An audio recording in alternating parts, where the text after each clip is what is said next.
Settle down. Let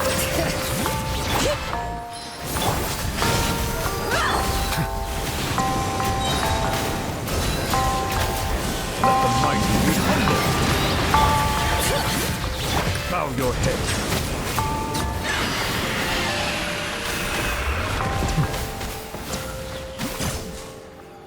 We have a Citlali rerun incoming, and naturally the big question is, should you get her?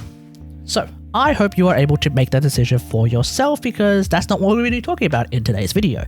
Instead, I want to talk about my experience of not having Citlali, and why even though she's really strong, I still don't feel that much of a reason to get her. Of course, what I have been playing in lieu of Citlali is also going to be quite relevant to this video. But first, don't forget to subscribe, okay? Whilst I'm still going to be skipping Citlali, probably, I am really considering getting Nefa, so should I end up getting her, there's probably going to be a bunch of videos about her on the channel after I've had some time playing her. So if you want to get notified of the latest videos and live streams on the channel, don't forget to subscribe and hit that bell icon. Now, for those who aren't aware, Citlali is a character with off-field cryo application from Natlan who can use any freeze and vapes to shred Hydro and Pyro res. So, because of that, she's great in enabling melts, she can run scroll, she can give Malwika some fighting spirit, I'm not entirely sure how much, let me know in the comments, but I'm thinking about 60 to 75 like Yansan, and she can give Hydro and Pyro carries some buffs, mainly res shred. So, this is why she is strong. This is also why you tend to find her exclusively in those melt DPS comps these days. Occasionally you might find her in some vape comps, I'm mostly thinking of full vape Nivelette, and is considerably a slightly desperate option in Skirk teams specifically for that scroll buff. But as you might have noticed, I have actually been playing these teams in varyingly different ways already, and I think this is also why I'm not really feeling like getting Citlali myself. So let's go through these teams one by one. Let's start off with the Pyro DPS Melt team, because this is like the big one. Okay, I don't actually play that much Pyro DPS melting myself. When I do, I have been playing with C6 Rosaria, C6 Diona, mainly C6 Diona, doesn't matter what constellation Rosaria is at, which of course does come into the big issue of being very circularly impacted. Citlali doesn't have this problem.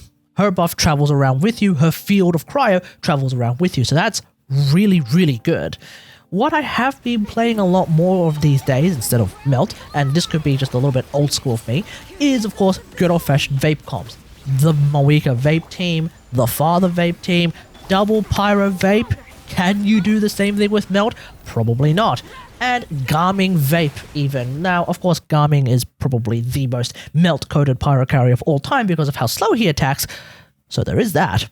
There's also, of course, the Tulpa situation where Citlali can be used to ensure that Pyro Res is still shredded. But if I want to do that, there is always the Chevy team as well.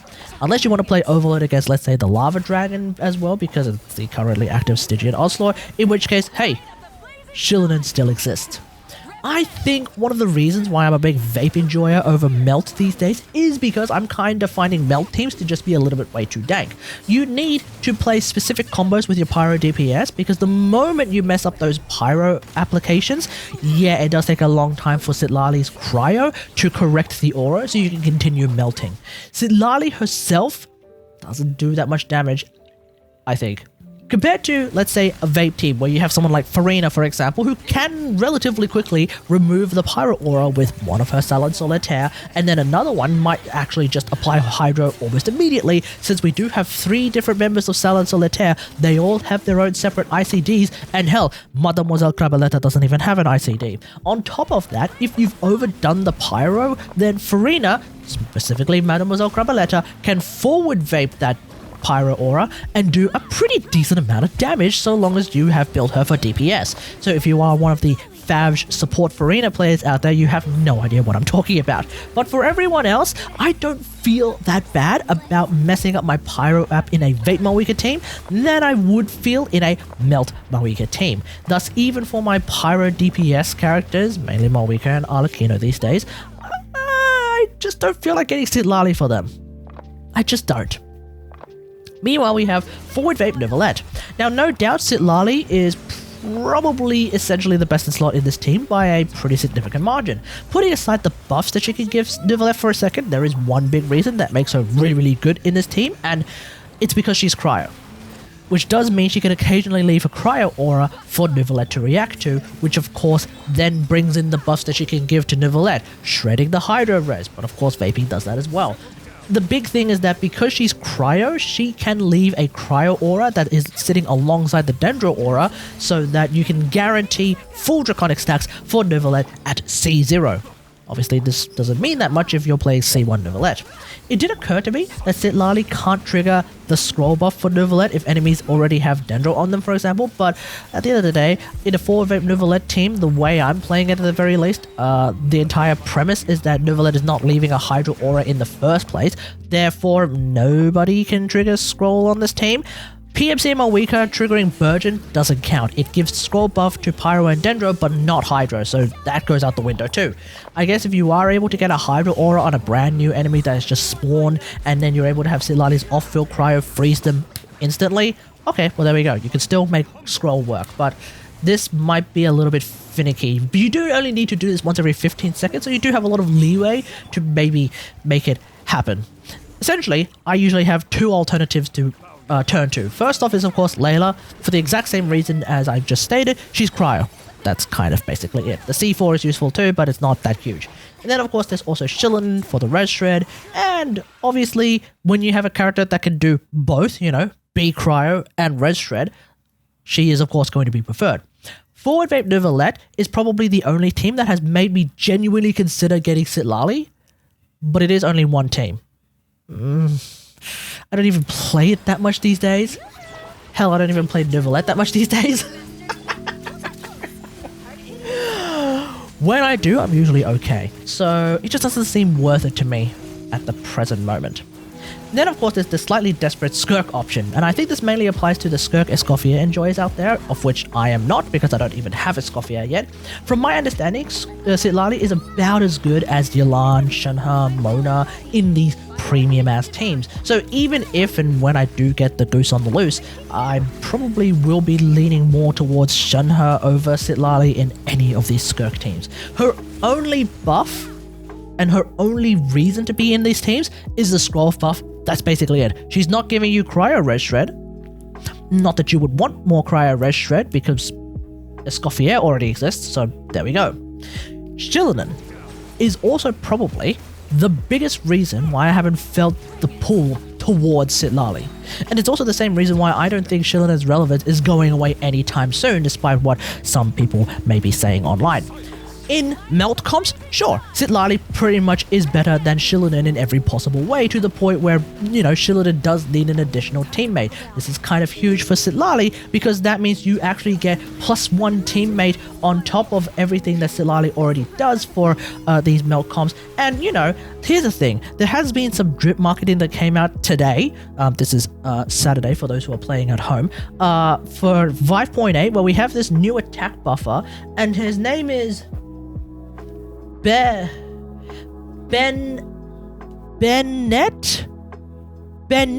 Yes, okay, so we have a new attack buffer called Bennett. Oh, sorry, hang on. I think it's called Bennett. Okay, so we have this new guy called Bennett who's coming in version 5.8. Apparently, he is an attack buffer who can heal as well, but he gives less attack than Iansun, so that's how he keeps himself balanced. I guess that does make him an Iansun side grade, or maybe even a slight downgrade at the end of the day. But look, if push comes to shove, you can either choose him, you can choose Sarah, you can choose Sucrose.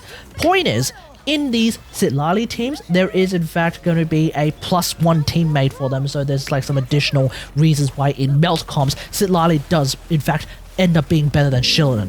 Sure, 100%. Meanwhile though, in the Hydro DPS freeze-ish comps, like for example the Neuvillette team, it kind of doesn't matter if it's Citlali or Shilin there, because look, unless it's mono freeze with, let's say, Escoffier, in which case fair enough, you definitely want to run Citlali over Shilin in that case. Putting that aside though, if you want to play the Neuvillette team and you want to get at least 2 Draconic stacks, 3 if you have C1 Neuvillette, Cryo on the team tends to mess up Kazuha's ability to swirl Hydro, so I kind of don't recommend that in that regard. And then of course, Shilin is relevant in more than just, you know, Pyro DPS melt teams or Hydro DPS freeze teams, for example, or vape teams. There's also the Cryo and Electro DPS teams, like Aggravate, like Aloy. There we go. Citlali has no place in them. And I'm also including Skirk teams without Escoffier. Citlali also gives only 20% Pyro and Cryo. Cryo? Huh? Citlali also only gives 20% Pyro and Hydro Res Shred, whereas Shillinan can give 36% a Crown skill. Now, obviously, once a target has their Res shredded enough that it starts going into the negative, any additional Res Shred isn't going to be as effective. But no matter how you slice it, at the end of the day, Shillinan's is still going to be stronger. And of course, like I said, this works for also Cryo and Electro DPS characters. Now, I also want to compare C2 Shillinan with what my estimation of C2 Citlali is, because I don't have Citlali, so I don't have C2 Citlali. C1 Citlali is, I think, giving a Yunjin type buff based on my reading of the constellation, and at the same time, it works for all damage, so that's actually quite nice. And on top of that, I think it works in AoE. Am I tripping balls? Let me know in the comments. It is still preferred that you play her in teams with at least occasional freeze and melts, I guess, but otherwise, I suppose the constellation is in fact pretty good. C1 Shillinan is simply just more Night Soul and Phlogiston uptime, and everyone gets some interruption resistance. It is noticeable, but it's probably not that great. Like, it's not prime short-footed. The Night Soul Phlogiston buff uptime, well, both C1s actually have some Phlogiston uptime, but with C1 Shillinan, you are getting that Phlogiston uptime and Night Soul uptime for like a DPS Shillinan player out there. Yeah, DPS Shillinan exists. DPS Citlali is probably not a thing. C2 Citlali, on the other hand, is plus 250 EM for anyone who is protected by that shield, and the Hydro Pyro Red Shred is increased to 40%. So with C2 Citlali, you are getting more Red Shred than you are with Shillinan. But again, it's only for the Pyro Hydro characters. Now, I'm pretty certain that Mawika Melts will do more damage with C2 Shillinan, or rather C2 Citlali, than with C2 Shillinan plus one Cryo character. I'm not entirely sure how much more though. Maybe someone in the comments may be able to shed some light in this. In a vacuum, just by themselves, it's probably not going to be that astronomical, but once again, it's the fact that Citlali is Cryo, that's probably going to be the biggest factor. Once again, we have that plus one character. Yeah, that might make the hugest difference right there. C2 Shillinan, on the other hand, is of course going to be a bunch of buffs for everyone, of which everyone only gets specifically one of them. So the aforementioned Mawika Melt team, Mawika is getting plus 45% attack. For the Neuvillette team, he's getting plus 45% HP. Meanwhile, the big reason why I went out of my way to get C2 Shillinan, but also the reason why I'm not feeling like I'm going to go for C0 Citlali, let alone C2 Citlali, is because the other buffs exist, like the Cryo buff, but of course also the Electro buff. This one is so outstandingly fun to use that, yeah, that is the very reason why I went for it, and no regrets. Look, I'm not going to go into too much about it. I did an entire video about this particular buff, as well as the other buffs for C2 Shillinan. Feel free to check them out if you're interested. Point is, C2 Shillinan does a lot more. And that's kind of the entire reason why I think I prefer Shillinan over Citlali. Yes, I could have both, but I kind of don't want to get Citlali, mainly because I don't find myself ever wanting to get Citlali or use Citlali over Shillinan these days, especially because I have C2 Shillinan. All this to say, if you want to get her, by all means, get her. I do think she's actually very, very strong, and she can be very useful. It's just that, you know, I personally don't find myself wanting to use her. Perhaps during Nocry, we might see some more teams and new characters that would specifically like to have Citlali on their teams, in much the same way that like Forward Wave Neuvillette would like to have Citlali there, in which case perhaps during her second rerun I might just grab her. Or if we have new boss mechanics that show up that specifically want, let's say, I don't know, forward melt comps to happen, like how Lava Dragon and the Abyss mimic shields incentivize burning, hence why I just went and grabbed Emily anyway, perhaps then I'll reassess the situation. But until then, thanks for watching. Let me know your take on all of this in the comments below. How do you feel about Citlali? Do you have her? Do you still play her a lot, as much as you thought you would? If you don't have her, are you going to get her? Let me know in the comments. Otherwise, hope you guys enjoyed. If you liked this video, hit that like button. Don't forget to subscribe. And until next time, I'll see you guys later. Thanks for watching. Bye.